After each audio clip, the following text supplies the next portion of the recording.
అందరికీ ఈరోజు నేను ఆంధ్ర స్టైల్ చికెన్ కర్రీ చేయబోతున్నాను. అది ఎలా చేస్తానో మీకు చూపిస్తారండి. ఇదిగోండి, అరకిలో చికెన్ శుభ్రం చేసి పెట్టాను. వీటిలో ఇంగ్రీడియంట్స్ నేను ఏం కలుపుతానో మీకు చూపిస్తాను.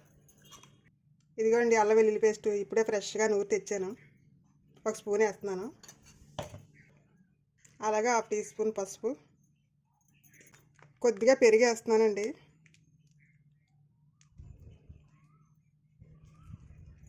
అంటే చికెన్ కొంచెం మెత్తగా జ్యూసీగా ఉంటుందని పెరిగేస్తాను అనమాట. టేస్ట్ కూడా బాగుంటుంది. మొత్తం ఇవన్నీ కలిపిద్దాం. మొత్తం చికెన్కి అబ్జర్వ్ చేసుకునేలా కలపాలి వీటంతాను. కొంతమంది మసాలా, కారం ఇవన్నీ కూడా వేసి కలిపేస్తుంటారు, కానీ నేను ఇదే ప్రాసెస్లో చేస్తాను. మన చిన్నప్పుడు అయితే మన పెద్దవాళ్ళు ఈ ప్రాసెస్ ఏం చేసేవారు కాదు. డైరెక్ట్గా ఉల్లిపాయ మసాలాలు వేగిన తర్వాత ఇది వేసేయడం, ఇది వేయించడం, కారం సాల్ట్ అన్నీ వేసేయడం అలా వండేవారు. ఇప్పుడు అలా కాదు, చాలా ప్రాసెస్లు ఉన్నాయి కదా. అందులో ఇదొకటి. ఇంతేండి, ఇలా కలిపేసి 1/2 గంట పక్కన పెట్టేద్దాం. ఈలోగా మనం ఉల్లిపాయలు కట్ చేసుకుందాం. కర్రీ సరిపడా ఆయిల్ వేసేసుకుందాం. ఇప్పుడు ఆయిల్ హీట్ అయింది. ఉల్లిపాయ ముక్కలు వేసుకుని వేయించేసుకుందాం.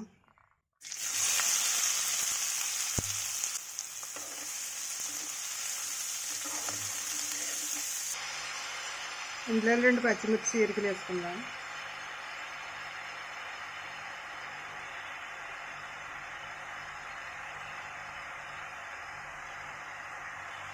ఉల్లిపాయ వేస్తున్నాం కదా, మంటను మీడియం ఫ్లేమ్లో పెడదాం. ఉల్లిపాయ వేగేటప్పుడు కొద్దిగా సాల్ట్ వేస్తున్నాను, తొందరగా వేగుతాయి.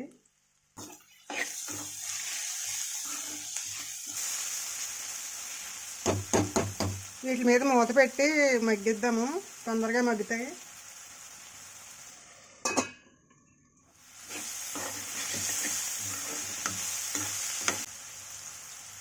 మూత పెట్టుకుని అప్పుడు వేయించుకుందాం. మళ్ళీని ఆల్మోస్ట్ వేగిపోయినట్టే, ఇంకొంచేపు వేయిద్దాం.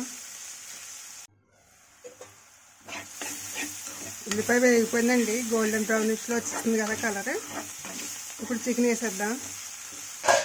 ఇందులో మనం పసుపు, పెరుగు, అల్లం వెల్లుల్లి పేస్ట్ వేసి ఉంచాం కదండి, 1/2 గంట. ఇది వేసేస్తున్నాను.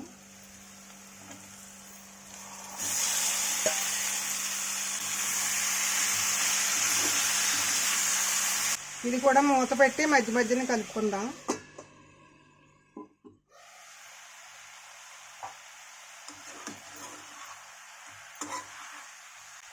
ఇది కొంచెం వేగాక మనం జీలకర్ర, ధనియాల పొడి వేస్తున్నానండి. 1 స్పూన్ వేస్తున్నాను జీలకర్ర, ధనియాల పొడి. మళ్ళీ దీన్ని ఒకసారి కలుపుదాం. ఇప్పుడు సరిపడా సాల్ట్ కూడా వేసేద్దాం. ఇందాక 1/2 టీ స్పూన్ వేసాను కదా, ఇప్పుడు స్పూన్ వేస్తున్నాను. కొద్దిగా వేస్తున్నానండి, సరిపోదు. ఇప్పుడు కారం కూడా వేసేసుకుందాం సరిపడా. ఇదిగోండి, 1 స్పూన్ వేస్తున్నాను.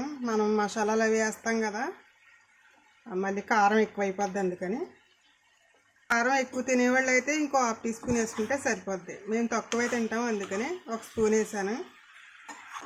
ఆల్రెడీ పచ్చిమిర్చి కూడా ఉంది కదా, ఘాటు ఎక్కువ అవుతుంది. మళ్ళీ ఇందులోనే మనం చికెన్ మసాలా వేసేసుకుందాం ఇప్పుడే. ఇదిగోండి, 1 స్పూన్ వేస్తున్నాను చికెన్ మసాలా. మీరు మసాలా, కారాలు ఎక్కువ తింటాము అనుకుంటే ఇంకొంచెం వేసుకోవచ్చు అన్నీ. ఈ ప్రాసెస్ అంతా మీడియం ఫ్లేమ్లో చేస్తున్నానండి. చూసారా, ఆయిల్ పైకి తేలుతుంది కదా, ఈ స్టేజ్లో మనం వాటర్ వేసుకుందాం.